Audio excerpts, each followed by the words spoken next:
semua, salam sejahtera Malaysia.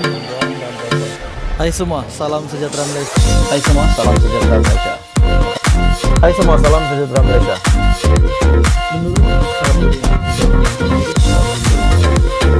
Hai semua, salam sejahtera Malaysia. Bantuan dan Bapak semua. Hai semua, selamat pagi, salam sejahtera. Selamat datang ke channel Fels Lifestyle. Terima kasih Anda sudah memilih untuk menonton video hari ini, menonton isu semasa, isu hangat hari ini. Hari ini kita telah digemparkan. Malaysia telah dikejutkan dengan pemergian seorang yang penting, pegawai khas timbalan Perdana Menteri, yaitu Ramesh Rao yang telah meninggal dunia pada 14 Januari. Pegawai khas awal kaum India di pejabat timbalan Perdana Menteri, Ramesh Rao meninggal dunia dipercayai akibat serangan jantung pada pagi Sabtu. Timbalan Perdana Menteri, Datuk Seri Ahmad Zahid Hamidi berkata, beliau amat menghargai khidmat bakti dan jasa mendiang yang juga Presiden Pertubuhan Minda dan Sosial Prihatin Malaysia. Dengan perasaan sedih dan duka cita, saya dan seluruh warga kerja pejabat Perdana Menteri dan Kementerian Desa dan Wilayah mengucapkan takziah kepada keluarga mendiang.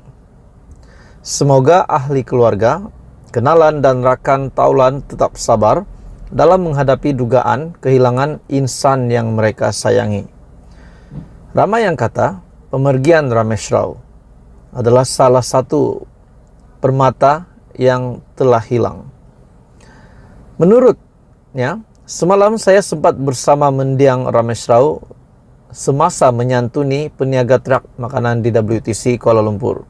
Katanya dalam satu kenyataan, Ramesh Rao yang dilantik sebagai pegawai khas Ahmad Zahid pada 24 Desember lalu dan bertanggung jawab menjaga kebajikan kaum India di negara ini tanpa mengira fahaman politik. Sementara itu, penulis kenyataan media kepada Ramesh, Ibnu Kusairi Aris, ketika beliau dihubungi, memaklumkan kali terakhir dia bercakap dengan mendiang adalah pada malam Jumaat menerusi panggilan telepon. Menurutnya, saya berkomunikasi dengan beliau malam tadi dan sepatutnya ada perkara berkaitan kenyataan media untuk saya bincang dengan mendiang pagi ini Sabtu. Maksudnya, menurut kenyataan ini, di mana beliau berkomunikasi dengan mendiang malam tadi, yaitu kenyataan ini dikeluarkan pada 14 Januari, dan sepatutnya ada perkara berkaitan kenyataan media untuk saya bincang dengan mendiang pagi ini.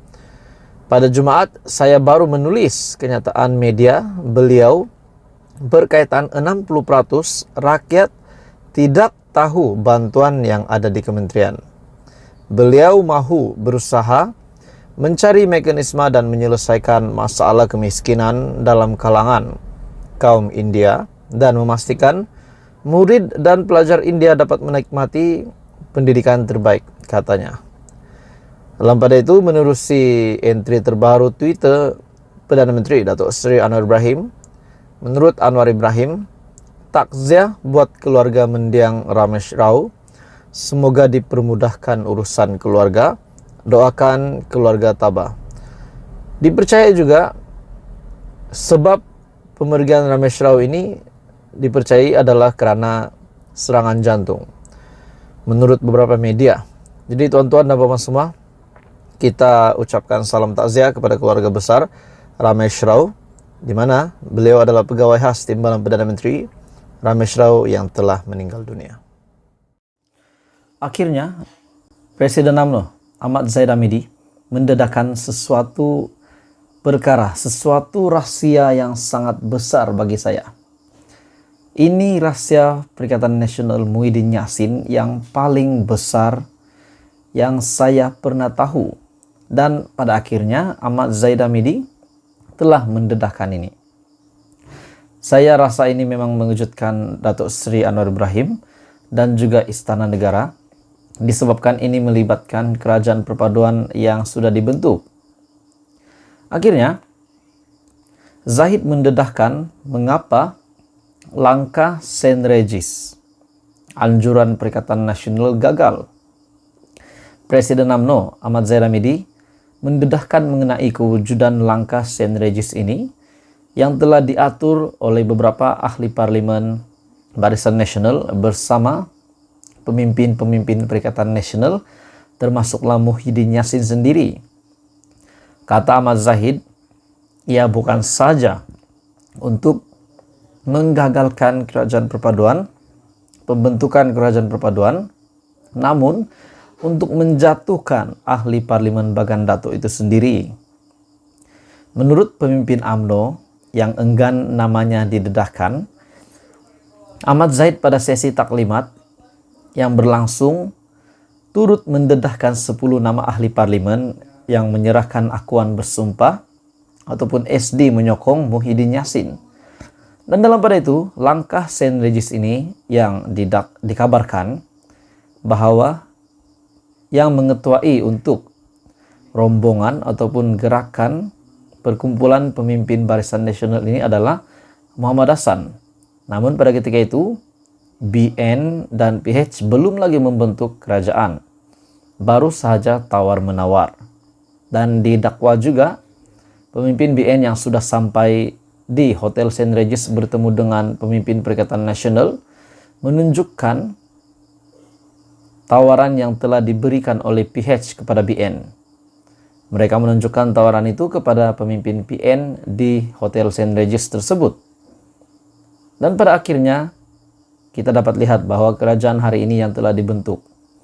Adakah langkah Saint Regis ini benar-benar satu rancangan Muhyiddin untuk menjatuhkan kerajaan, untuk menggagalkan pembentukan kerajaan perpaduan?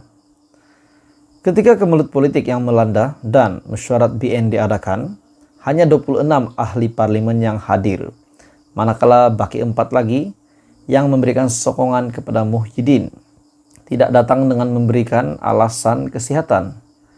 Presiden memaklumkan pada masa Dewan Tertinggi BN bersidang, telah ada perancangan dibuat untuk menyingkirkan Ahmad Zahid sebagai pengurus BN. Dan sekiranya langkah ini berjaya, Muhyiddin telah sedia menanti di Hotel Saint Regis di Kuala Lumpur untuk mendapatkan sokongan Barisan Nasional.